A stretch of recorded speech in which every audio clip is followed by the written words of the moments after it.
welcome. I am Karen, the founder of Conscious Equality Conversations, where I speak with chief diversity officers and leaders around the world that are promoting anti-racism, diversity, equity, and inclusion to create a better world. And today, my wonderful guest is Talayeh Shomali, who is the former Chief Diversity Officer at the Canadian Civil Liberties Association. She's also currently the Director of Equitable Access Education at Justice for Children and Youth. Did I get that all right? Yes. Hi, Karen. Nice to see you again. So good to see you. Thank you so much for accepting my invitation to my podcast. My pleasure. Super excited to talk to you. You're one of my favorite people in the world, and I want people to get to know who you are. So my first question for you is, who is Talayeh? Oh, same here. Well, I think I always identify myself as an immigrant since I moved to Canada in 2002. I'm originally from Iran and a very proud Iranian. I have always been passionate about social justice and social issues. I think that comes from my upbringing. There are lots of people who were active in my family, including my dad. And my journey has been really interesting. I studied law back home, and when I moved here, I wasn't sure what I always wanted to go to law school, but I wasn't sure if practicing is for me. So I studied a bunch of degrees that are all like legal-ish, like law and society and women's studies, but like women's studies more like law, public policy, and feminisms. And I have been in the business of talking to people about their rights since 2011, actually. So legal education and legal awareness. Amazing. So tell me, what is it about law that was really attractive to you? So, because when we talk about creating change and social justice in the world, there are many expressions of it, right? So for you, law was an entry point for creating impact. Why? What was it about law that was so powerful for you?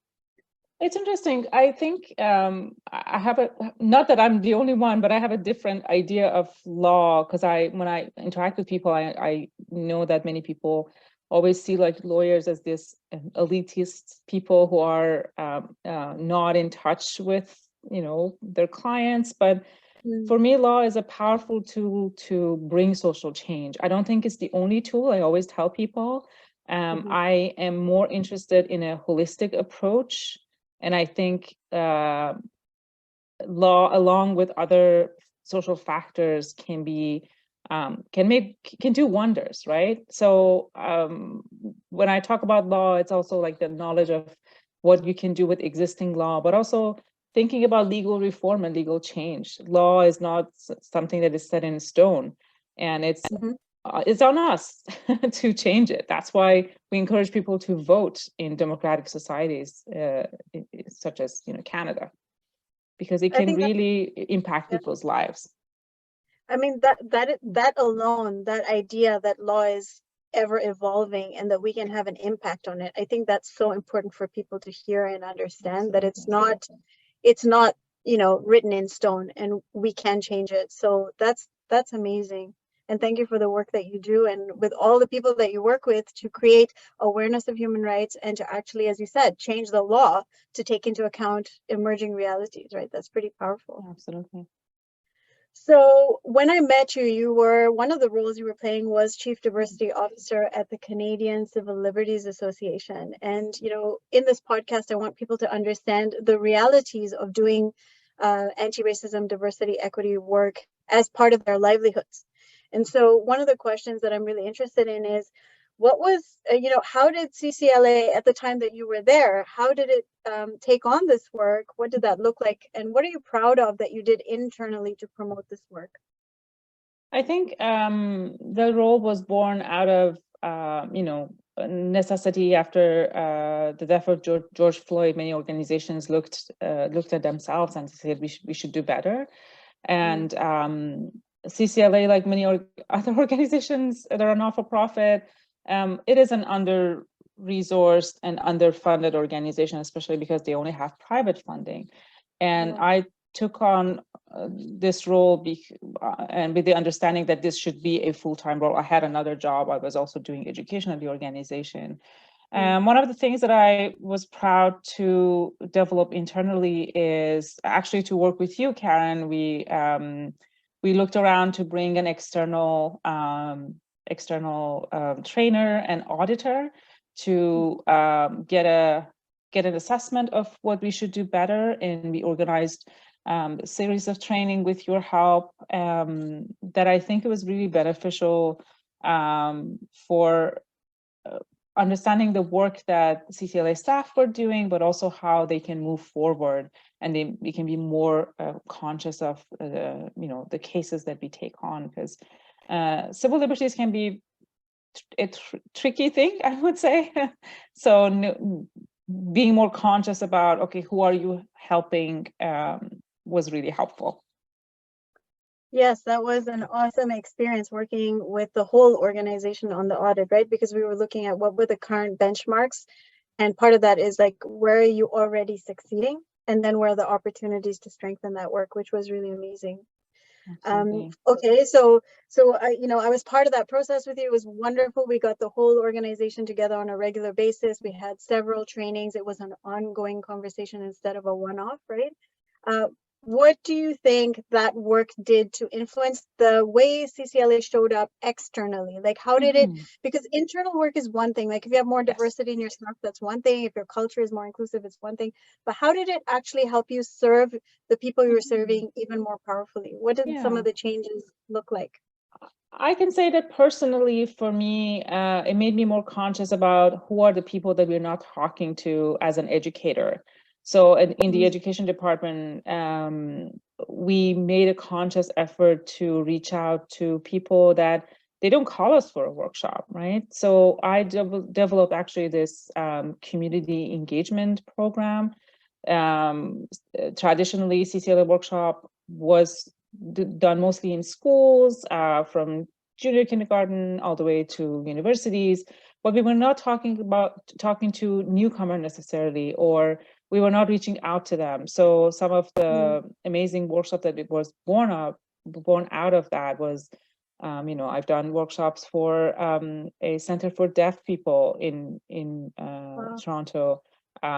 A very thrilling but also challenging workshop because I don't speak ASL, and it was actually a workshop for people who were learning ASL as a second language themselves. Also talking to many people who are new to Canada, and they had no idea that they have these sets of rights, and this was like us calling them to say, hey, we're here. What can we do to make your lives easier, instead of them at some point in their lives discovering that there is such opportunities in Canada. I mean, wow, like just wow, that you changed the way you thought and who you approached. And for, like, I always talk about that, right? So to walk the talk in this work, we actually have to change the way we do business and the way we approach people.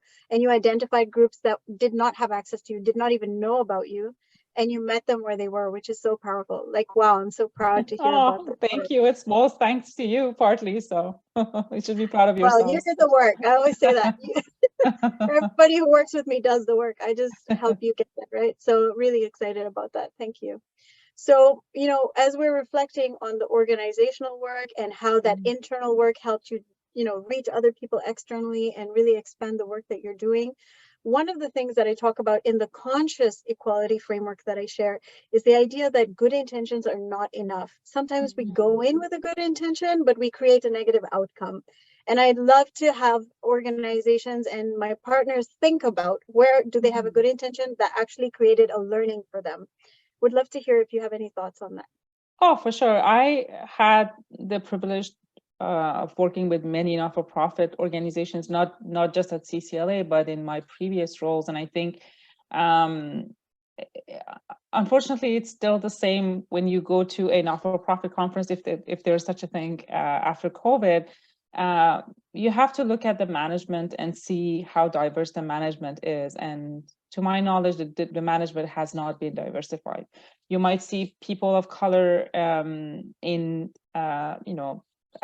staff roles, but not necessarily in leadership. And I think some of the things that organizations have to look at themselves is that it's not just enough to have a chief diversity officer. You have to be open to change, and you have to make conscious decision about how you make those changes. And sometimes changes are painful to change the existing system.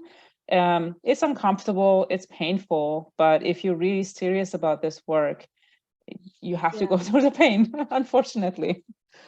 I think so many people listening to you will really resonate with that point, right? Like, diversity isn't just about the people at the level of doing things. It's also about leadership. And that's part of my framework too, is understanding that if you want to change the way decisions are made, the lens that we use, it has to go all the way to the top, not just, you know, who we bring in at certain levels of the organization. So I think that's a great example of having a good intention to be diverse, and then like limiting the impact that we have because we haven't challenged our leadership model. We haven't challenged who the leader is and how they think and what their values are.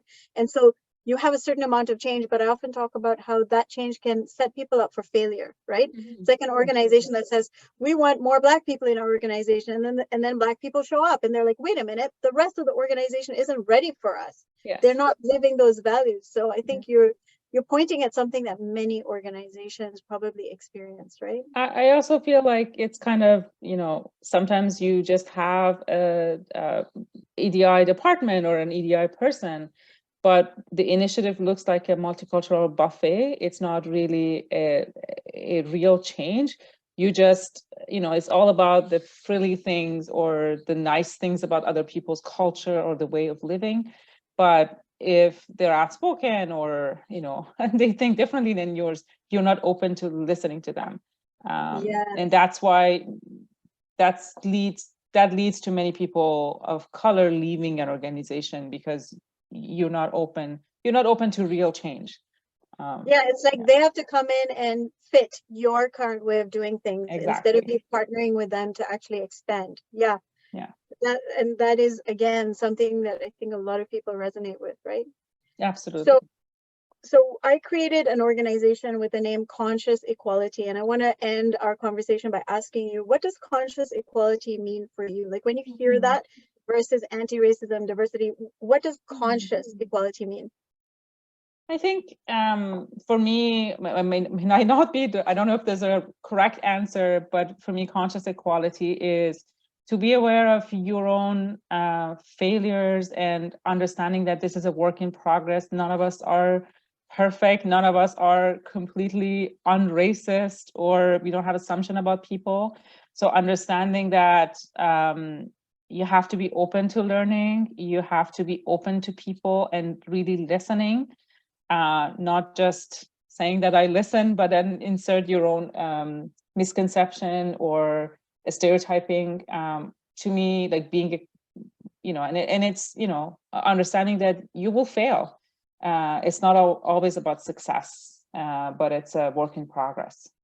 That is so beautiful. And last question. Yeah, sure.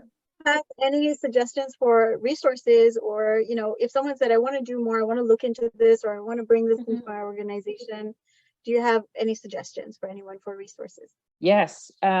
Start with books that makes you uncomfortable, I would say. There are amazing podcasts such as this podcast available.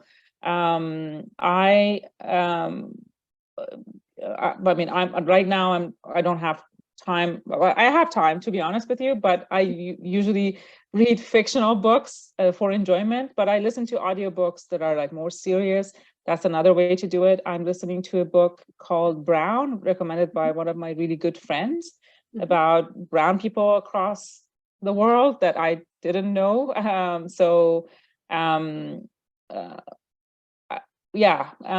There are amazing resources. Some of the things that I also really enjoyed is to learn about Indigenous cultures as someone who's a immigrant settler in Canada, to make a conscious effort to read Indigenous fiction and listen to podcasts that are developed by amazing Indigenous youth.